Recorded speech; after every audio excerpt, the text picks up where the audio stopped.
Today I'm going to discuss our work on corrective synchronization. This is joint work between Pietro Ferreira, Omer Tripp, Peng Liu, and myself, Eric Koskinen. Unfortunately, none of us could be here today to give this talk. I especially apologize, as I was supposed to give the talk, but due to some last-minute unforeseen circumstances, I couldn't be here. Currency is here to stay. Probably every laptop in this room has a multi-core chip on it. Meanwhile, we live in a world in which computation is replicated and distributed around the world. On a personal level, concurrency is here to stay with the recent birth of my twins. One successful approach to dealing with concurrency is to decompose software into a collection of threads that operate on shared objects, such as queues, hash maps, lists. Let's take an example of a hash map.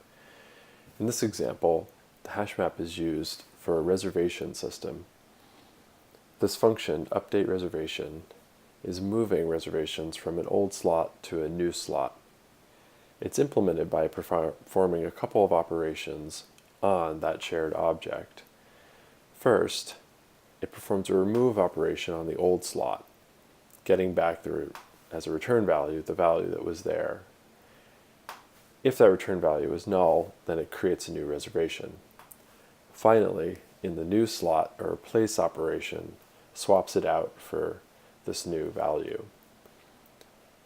The return value, clobbered, is then returned back to the caller. Let's imagine that there are two threads, T1 and T2, that are performing update reservation operations on this hash table. Each of them is executing this function.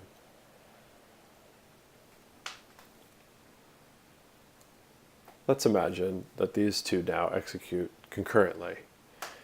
T1 begins by performing the remove operation at 10 o'clock, getting back the current value alpha. Then T2 executes, removing the value at 13 o'clock, which turns out to be null. T1 proceeds, taking the else branch. T2 proceeds, taking the then branch, because the value removed at 13 o'clock was null. Here it creates a new reservation, let's call that delta, and then let's say that T2 performs a replace operation, swapping out the old value beta at 11 o'clock for the new value delta. Then T1 maybe is executed, and 11 o'clock is replaced. The value at 11 o'clock is replaced, and delta is returned. Finally, T1 returns delta, and T2 returns beta. This execution is a little strange. T1 goes first, yet returns delta. T2 goes second, yet down here, when 11 o'clock is mapped to alpha, it strangely returns beta. Indeed, this is not a serializable execution. Really, there are only two possible serializable final states. On the left is one option. T1 goes first and returns beta. Then T2 goes second and returns alpha. And the final state has 11 o'clock mapped to delta. The other possible serializable final state is when T2 executes first and returns beta, T1 executes second and returns delta, and the final state maps 11 o'clock to alpha. There are many approaches to ensuring serializability. Some take a pessimistic strategy. The idea here is to associate some kind of lock or mutual exclusion with the different aspects of the shared object.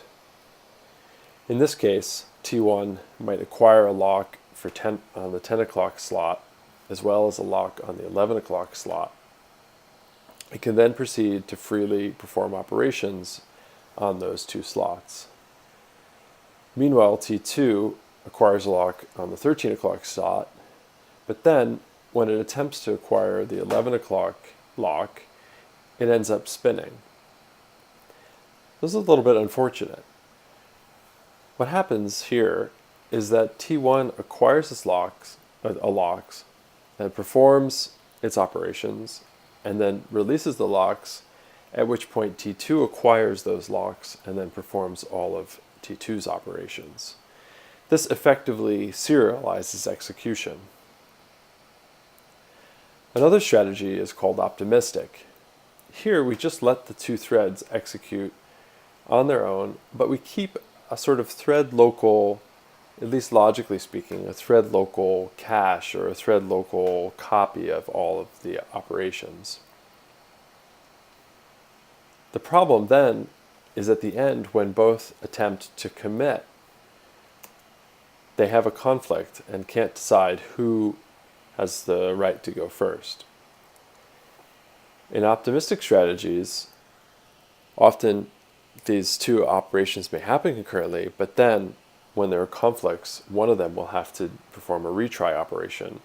And again, this leads to a somewhat serial behavior.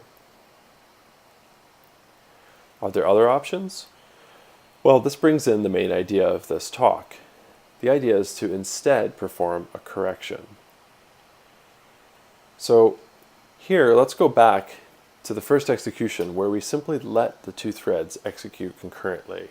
We let the two step on each other's footsteps. We ended here with an execution that was not serializable. But what if instead we replaced those values that were non-serializable into values that were consistent with one of the serializable targets?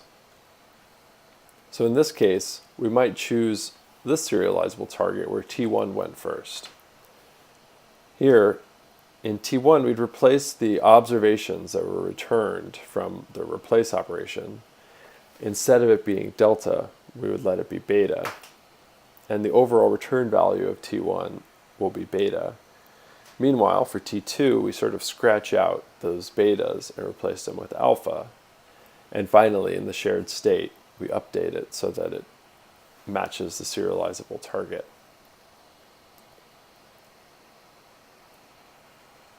Intuitively, the idea here is that we want to try to get more out of concurrent execution of the two threads. So rather than aborting and retrying, we try to instead perform a correction. This leads us to a number of challenges, as well as contributions of our work. First, you might ask, is this serializable? It is, and we've proved so. Other questions that come up are how to compute each thread's alternative post states. So far, I've just written them down, but how would we compute them? We're going to describe a method of doing that via abstract interpretation. And then finally, given such an incorrect state and an appropriate correction, how do we perform this correction at runtime? And we're going to describe a runtime system for that. I'll now give an overview of the formalization. We work with simple transition systems. There are commands C, a shared state sigma, as well as shared log L. Locally, every transaction has its own identifier T. There's also a transaction local state, sigma sub T, as well as a local log, L sub T. The overall system state is a tuple that consists of the set of thread IDs, a mapping from thread ID to thread local configurations, and then the shared state and the shared log. Transitions go from one tuple to another. The first rule is begin T, in which a transaction begins. Here we go from a configuration T mu sigma L to a new one. We do this by remembering in the context that T is associated with this current configuration. Provided that T is not in the set of threads, then we update T to now include this additional new identifier, as well as updating the mapping T to its initial code and a sort of initial state and initial log.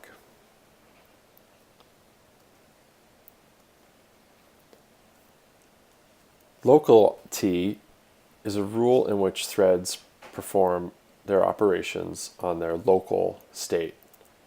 In this way, we act sort of optimistically. Threads march ahead with local changes. They execute the semantics of the code on their thread local state and get back a new code, a continuation, as well as a new thread local state and the operation that was performed. This operation we track in the thread local log. The commit operation allows us to take a step in which all the operations that had been previously performed locally are pushed out into the shared log. In this case, we parameterize by a predicate called surpref, which is essentially a way of capturing the type of property of interest. For the purposes of this paper, we're interested in serializability. So this is a predicate that's strong enough to ensure overall serializability. If we take the step, the final change is that we replay the mutations on the shared state. The end operation allows us to go from a final state to removing that thread from the configuration. So far, this transition system is a fairly straightforward transactional memory transition system. Now let's add our concept of correction. Here's the rule when a thread T wants to perform a correction. First, it recalls its reference state S that was associated with this transaction T. If it could have been the case that from this reference state S, that execution could have led to another tuple that has the same set of identifiers T, capital T, as well as the same shared state sigma and shared log L, but a slightly different mapping, then what we can do in performing a correction is use that mapping and effectively warp to that other reality in which T was associated with whatever mu prime of T was. If that's the case, the judgment concludes by pretending that we did exactly that. Now let's see these rules applied to the example from earlier in the talk. Recall that we had two threads, T1 and T2, performing operations on the shared hash map representing a reservation system. The two begin by performing operations locally. As a next step, let's say that T1 would like to end. At this point, T1 would like to perform some kind of correction to ensure that it is reaching a serializable state. To perform this correction, T1 uses as a reference state the initial state of the system. As a target state, it uses an alternative execution in which T1 acted alone. This target state is one in which T1 would have returned beta and 11 o'clock would be mapped to alpha. At this point, T1 takes the commit step, exporting the changes to the shared state. Now T2 may want to perform a correction. Here too, it uses the initial state as a reference, but as the target state, it uses one of the serializable targets from earlier in the talk. In particular, it uses a serializable target in which T1 executed first and T2 executed second. It sets 11 o'clock to delta and returns A, performing these corrections. The commit step is then taken, applying these operations to the shared state and shared local log. This formalization of corrective synchronization, two things worth noting. First, the concept of pessimism is a bit like an almost trivial restriction in which conflicting executions never occur, so there's no need to ever perform a correction. We can also think of optimism, except that the types of corrections that happen are those in which you go back to the initial state. That is, you abort, as in the traditional transactional memory notion. We now discuss how we compute these target states. Our solution is to use abstract interpretation. To this end, we've come up with a specialized abstract domain for Java maps. It is fairly straightforward. It's the type of operations you would expect on a map. We have the semantics for it, but for lack of space, we refer you to the paper. The interesting thing about the way that this works is that our abstract interpretation computes an under-approximation of the serializable intermediate or final states. The way in which it does this is it computes a fixed point over an interprocedural cross-product control flow graph. This control flow graph basically represents all of the different serial executions that could happen. It's important that we choose an under-approximation.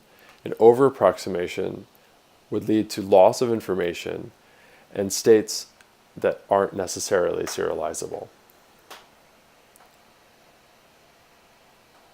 We also ensure that the target states that we compute are progress safe. That is, after you take a corrective step, you don't get stuck. You make some notion of progress forward. The result of our abstract interpretation is a relational corrective specification. We map pre-states to sets of post-states. So for example, if we started in a pre-state where a key K was not in the map, and the argument to a particular operation was V, then in a post-state, one possible post-state is one in which the key K is made to point to the value V, pointed to by the argument in the pre-state. The next element of our work is a dynamic runtime system. This system consumes the relational corrective specification in order to know what operations it should perform, how to perform correction. At commit time, the runtime system detects conflict and performs these corrections. We created a preliminary implementation. Our implementation is a Java static analysis for map operations, and it constructs the serialized control flow graph, as well as computing the fixed point over it. The static analysis running times were negligible. As initial prototype implementation, we assume that all transactions start simultaneously. We applied our work to 4 different benchmarks. Applied it to the Apache Tomcat web container called Application Context, the DYU project for web applications. We applied it to Flexive, which is a content repository for the development of web apps. And we applied it to GridKit, which is an in-memory data grid. We evaluated corrective synchronization by comparing how it performs with pessimistic approaches. In particular, we compared the gain of pessimistic STM over lock-based STM with the gain of corrective synchronization over lock-based synchronization. This table gives you aggregate performance results. There are more details in the appendix of the paper. For each of the examples, we considered a variety of different workloads as well as a variety of different concurrency, and we report the gain of STM versus the gain of corrective synchronization. On average, corrective synchronization leads to a gain that is twice the one obtained by STM.